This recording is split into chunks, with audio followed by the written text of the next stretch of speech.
What's up, guys? I'm Madison Brodsky, and I am joined by my wonderful co-host, DeMario Jackson, for a Bachelor recap that we like to call, Are We Sure That Bachelor Moment Was Real? So I don't have a specific moment I want to talk about today, but I do have a generality that I want to talk about. Because I hate to say this, I'm a huge romantic, which is why I love The Bachelor, but I'm starting to resent the show. I cannot stand it. I honestly hate to say it, but I hate the show. I honestly think I hate the show. I hate it. This Crystal thing, I honestly think that the producers overproduced the whole Crystal storyline to the point that where is the love in all of this? Like, have you fallen for a single storyline yet? Have we cared about anything yet? Cian, she's a beautiful girl, but who is she? I don't know. I've said this week after week, this is my first time watching this, show. I'm like invested in it. I want to like it. I watch it. I'm tweeting about it. And I'm so confused. Like, they focused so much on Crystal for all these weeks. Last night when Jacqueline got on TV, I like, oh, who's this? Who is she? I had no idea who she is. Like, no idea.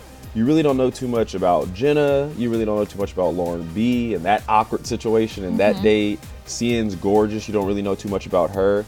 I feel like they focus so much on Crystal and Crystal's beef with all the other girls to where now that she's eliminated, us as all the fans, we're just confused. I'm almost like, bring Crystal back. Bring Crystal back. Because she's the only person who we really know. Like, we know about her family. We know, like, her push and pulls. We know, the girls who she beefs with, the girls who, we know so much about Crystal. And last night I felt bad because I'm like, wow, this Jacqueline girl's actually pretty cool. She had pretty solid, date. Who was that? Lauren B.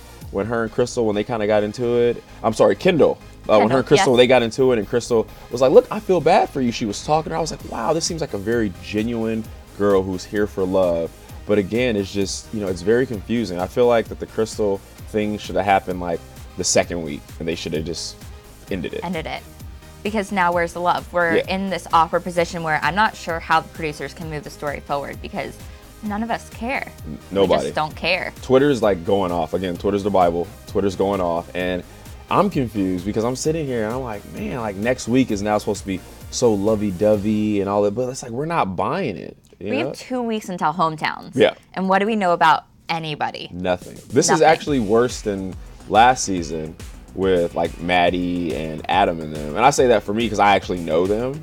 But it is like that. It's like, I know when, he does like the goodbyes with a few of the girls in a few weeks and when it gets really emotional, people are going to be like, how are you emotional about this girl? Like, we don't even know who this, character is, who this person is. So producers, if you're watching, we need to focus more on love and less of hate and less of cattiness, less of BS. I know that unfortunately that stuff sells, but there are some people like Madison and myself who want love. Like, where's the love? We love our drama. Yeah. We do. But we also want a little bit of love in there. Some love. It's confusing.